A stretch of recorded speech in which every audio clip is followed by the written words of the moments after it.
अस्सलामुअलैकुम दोस्तों, मैं हूं इमरान अब्बास शमसी और आज की वीडियो में हम बात करेंगे कि 8086 माइक्रो प्रोसेसर जो है उसकी सिमुलेशन प्रोटियस में किस तरह से की जाती है। दोस्तों, इस चीज़ की ज़रूरत मुझे इसलिए पेश आई कि यूट्यूब पे जो है काफ़ी सारी वीडियोस जो हैं वो 8086 माइक्रो प्रोसेसर और प्रोटियस की जो है इनमें इंटरफेसिंग डिफरेंट डिवाइसेस की हुई है। वो काफ़ी सारी वीडियोस पहले से अवेलेबल हैं, लेकिन कोई भी वीडियो ऐसी नहीं है जिसमें स्टेप बाय स्टेप जो है वो चीज़ों को एक्सप्लेन किया गया हो, या जो कोडिंग हो रही है उसको स्टेप बाय स्टेप जो है वो एक्सप्लेन किया गया हो। उनके पास बस सिर्फ एक फ़ाइल होती है कोडिंग की, वो डायरेक्ट अपलोड कर देते हैं और नीचे डिस्क्रिप्शन में दे देते हैं। वो काफ़ी सारे लोगों को कोडिंग की समझ नहीं आती या फिर सर्किट की समझ नहीं आती, या अगर फिर समझ आ भी जाती है तो वो फिर काफ़ी टाइम लगाना पड़ता है। क्योंकि मैंने ख़ुद काफ़ी इस पर रिसर्च की है गूगल वगैरह से या इधर उधर से, मैंने मतलब काफ़ी इस पर डेटा जो है वो इकट्ठा किया है। तो अब मैं इस नतीजे पे पहुंच चुका हूं कि मुझे जो है इसकी सिमुलेशन करना काफ़ी सारी आ चुकी है और काफ़ी सारी डिवाइसेस को है वो मैं अटैच कर सकता हूं। तो मैंने सोचा कि यार बाकी लोगों के साथ भी जो है वो ये शेयर की जाए, ताकि बाकी लोगों का जो है वो टाइम बच सके और उन्हें समझने में जो है वो आसानी हो।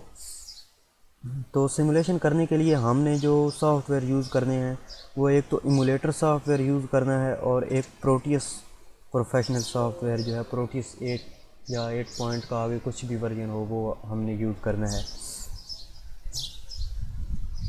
तो चलें, आज की जो वीडियो है इसमें मैं एक एलईडी ब्लिंकिंग का जो है सर्किट है वो बनाऊंगा प्रोटियस में, और जो नेक्स्ट वीडियो होगी उसमें हम इसकी एक्सप्लेनेशन करेंगे ताकि वीडियो जो है वो ज़्यादा लेंथी ना हो जाए। आज की वीडियो में मैं स्टेप बाय स्टेप जो जो कंपोनेंट्स लगाऊंगा वो आपको स्टेप बाय स्टेप दिखाऊंगा। और इसके अलावा अगर आपके पास ये दोनों सॉफ्टवेयर आपको नेट से नहीं मिलते तो मैंने जो है गूगल ड्राइव का लिंक जो है वो डिस्क्रिप्शन में दे दिया है, आप ये सॉफ्टवेयर वहाँ से भी डाउनलोड कर सकते हैं, इजीली अवेलेबल है। तो दोस्तों, अब मैं आ चुका हूँ अपने प्रोटियस में और यहाँ पे जो है हम आज एक एलईडी ब्लिंकिंग का जो है वो सर्किट बनाएंगे। तो सबसे पहले जो है आप 8086 प्लेस कर लें और इसके अलावा आप 8255 PPI जो है वो आपने अटैच करनी है। इन सारी चीज़ों का जो फंक्शन है या इनकी जो डिटेल डिस्कशन है वो हम इंशाल्लाह नेक्स्ट वीडियो में देखेंगे। इस वीडियो में हम सिर्फ एक जो है वो सिंपल प्रोग्राम करना चाहते हैं ताकि जो है आपका कॉन्फिडेंस एक बिल्ड हो जाए। आपको मतलब जब भी आप कोई काम स्टार्ट करते हैं तो आप जब उसकी थ्योरी सारी स्टार्ट में ही पढ़ने लग जाते हैं तो वो फिर बोरिंग सा लगता है। आप पहले कुछ उसकी सिमुलेशन वगैरह कर लें या कुछ प्रैक्टिकल उस पर कर लें, तो फिर जब उसके बाद आप उसकी थ्योरी पढ़ेंगे तो आपको ज़्यादा मज़ा आता है और ज़्यादा सही तरीके से समझ आती है। फिर आप उसमें जो है उसकी इम्प्लीमेंटेशन जब साथ साथ पढ़ रहे होते हैं ना, तो फिर आपको उन चीज़ों की थ्योरी पढ़ने में भी मज़ा आता है कि अच्छा यार, मैं अगर अब यहाँ पे मैं इसमें ये चेंजिंग करना चाहता हूँ तो मैंने अब मेरी जो इम्प्लीमेंटेशन है वो इस तरह से चेंज हो जाएगी।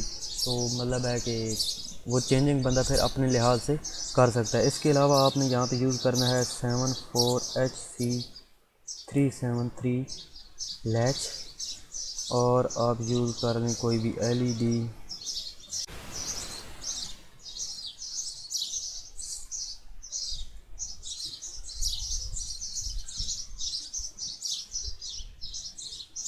इसके अलावा जो है आपने लॉजिक स्टेट,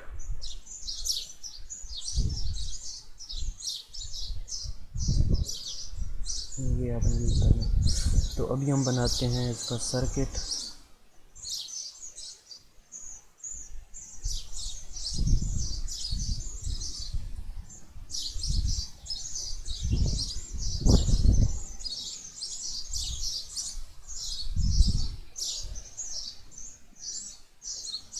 ये जो माइक्रो प्रोसेसर है, ये जो आपको थिक वायर सी नज़र आ रही है, ये बेसिकली डेटा बसेज होती हैं। ये मतलब है कि इसकी जो 0 से लेके 15 तक इसमें आपको नज़र आ रहा होगा। इसका मतलब ये है कि इसकी जो विड्थ है वो 16 पिन्स की है। इसमें मतलब है 16 पिन्स जो है वो आप अटैच कर सकते हैं।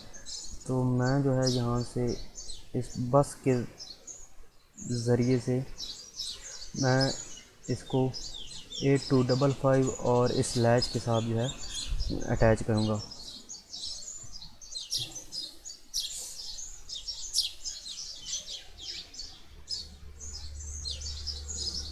तो इस बस में ये होता है कि आपने जो होता है वो ये जो एड्रेस होता है ना इस बस का, या ये जो स्ट्रिंग होती है, ये आपने बिल्कुल सेम, आप जितनी बसेस को भी एक सर्किट में दे दोगे ना, उन सारी बसों पे सेम डेटा जाएगा। इसका मतलब होगा कि वो सारी बसेस जो हैं वो एक दूसरे के साथ कनेक्ट हो चुकी हैं, वो पैरेलल में एक दूसरे के साथ कनेक्ट हो चुकी हैं। इसका मतलब ये होता है। इसको आपने केयरफुली, जिस तरह का नाम बिल्कुल उधर लिखा होगा उस तरह का नाम आपने भी देना होता है। ठीक है, एक बात मैं यहाँ पे भी प्लेस कर देता हूँ, और एक बात जो है वो मैं यहाँ पे भी प्लेस कर देता हूँ, और इनको भी दोनों को सेम सेटिंग देनी है।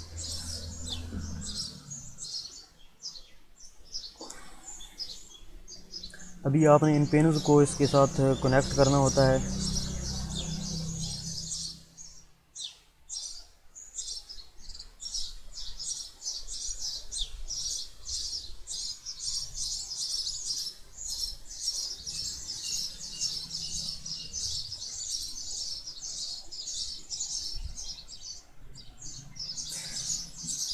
अभी जो माइक्रो प्रोसेसर में होती हैं वो तो ये पिनें जो अंदर से होती हैं वो सारी जितनी भी होती हैं उनके जो कनेक्शन होते हैं वो सही तरह से हुई हुई होते हैं, मतलब है वो अटैच होती हैं 0 से लेकर 15 तक आगे पोर्ट्स के साथ या रजिस्टर के साथ वो अटैच होती हैं। लेकिन यहाँ पे हमने हर हर जो हम वायर अटैच करते हैं उस वायर को हमने अलग से लेबल देना होता है, एक स्ट्रिंग अलग से देनी होती है, ताकि वो हमें पता चले कि हम इसको माइक्रो प्रोसेसर के अंदर जो पिन है कौन सी पिन के साथ कनेक्ट करना चाहते हैं। तो हम इसे तरतीब वाइज कनेक्ट करते हैं AD0 से लेके AD7 तक।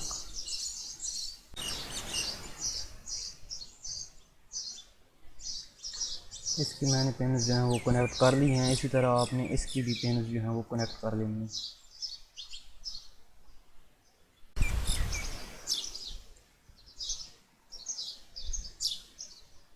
अभी इन दोनों की जो ये जो बसेज हैं ये मैंने अटैच कर दी हैं।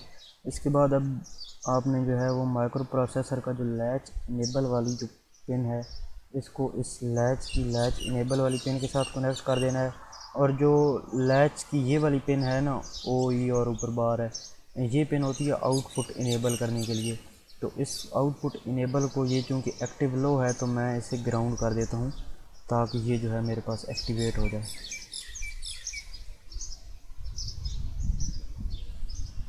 इसी तरह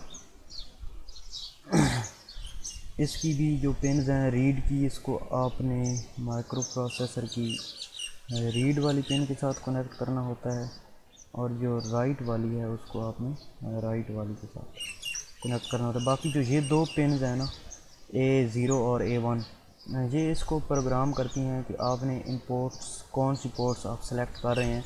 तो ये भी हम माइक्रो प्रोसेसर से ही इसकी इंफॉर्मेशन देते हैं। फ़िलहाल जो है मैं इनको इन दो पिन के साथ कनेक्ट कर रहा हूँ। अभी आप सोच रहे होंगे कि मैंने इनको इन दो पिन के साथ कनेक्ट क्यों किया है, तो वो हम नेक्स्ट वीडियो में जब इसकी एक्सप्लेनेशन देखेंगे ना तो उस वीडियो में आपको पता चलेगा कि ये इन दो पिन्स के साथ मैंने इसको क्यों कनेक्ट किया। क्योंकि मैंने प्रोग्रामिंग ही ऐसी की हुई है कि ये जो दो पिन्स हैं मेरी वो इसको मतलब है वो सेलेक्ट करती हैं। और रीसेट की जो पिन है इसको आपने ग्राउंड कर देना है, और इसके अलावा इस पिन को भी आपने ग्राउंड कर देना है। इसके बारे में हम नेक्स्ट वीडियो में बात करेंगे, डिटेल डिस्कशन करेंगे कि 8255 क्या होता है। तो फिर हम इन सारी पिन्स के फंक्शन देखेंगे कि ये सारी पिन्स जो हैं ये किस तरह से काम करती हैं।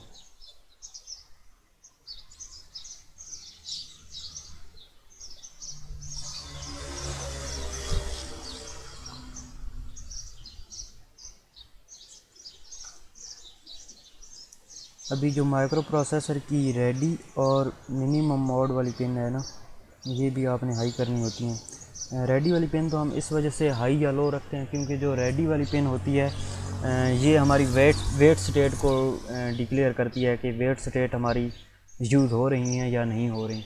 वेट स्टेट का ये मतलब होता है कि अगर माइक्रो प्रोसेसर की जो क्लॉक फ्रीक्वेंसी है वो बहुत ज़्यादा हो तो उसकी मदद से जो डेटा है वो मतलब है कि जब सेंड या रिसीव हो रहा होता है तो उसके लिए उसे वेट करना पड़ता है, तो इस चीज़ को वेट रेट का नाम दिया जाता है। तो हम जो है इसकी क्लॉक फ्रीक्वेंसी कम रखेंगे ताकि हम वेट स्टेट की मतलब है हम वेट स्टेट में अपने जो माइक्रो प्रोसेसर है उसको यूज़ नहीं कर रहे होंगे। इनको आपने हाई कर देना होता है और जो रीसेट है उसको आपने ग्राउंड कर देना है।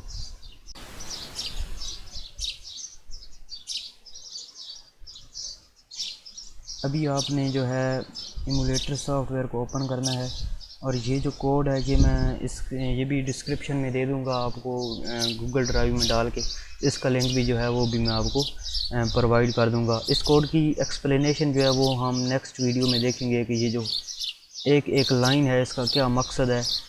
फ़िलहाल जो है मैं इसको यहाँ से कंपाइल का ऑप्शन है, आपने यहाँ से कंपाइल करना है और इसको किसी भी जगह पे सेव कर देना है। तो मैं इसे सेव कर देता हूँ जी। LED ब्लिंक ऑलरेडी सेव है लेकिन मैं इसे फिर से सेव कर देता हूँ। ठीक हो, अभी मैं फिर से जाऊँगा प्रोटियस में और ये जो कोड है ये मैं कोड फिर से अपलोड करूँगा इसमें। याद रहे कि इस कोड की जो एक्सटेंशन होनी चाहिए ना आपके पास वो .bin होनी चाहिए। मतलब है हर फाइल की कोई ना कोई एक्सटेंशन होती है, जिस तरह आपने माइक्रो कंट्रोलर में देखा होगा कि वहाँ पे या आर्डिनो में आपने काम किया तो वहाँ पे जो आप फाइल अपलोड करते हैं उसकी जो एक्सटेंशन होती है वो .hex होती है। इसके अलावा जैसे मैंने आपको पहले भी वेट्स रेट के बारे में बताया, तो मैं इसकी जो क्लॉक फ्रीक्वेंसी है वो मैं 1 या 2 मेगाहर्ट्ज़ कर देता हूँ। और क्योंकि हम अपने माइक्रो प्रोसेसर के साथ कोई एक्सटर्नल मेमोरी नहीं यूज़ कर रहे तो हम इंटरनल मेमोरी का इसको साइज़ भी दे देते हैं। जब हम एक्सटर्नल मेमोरी या रैम इंटरफेसिंग की जब बात करेंगे तो रैम या रोम इंटरफेसिंग जब हम करेंगे तो फिर हम ये चीज़ नहीं लेंगे।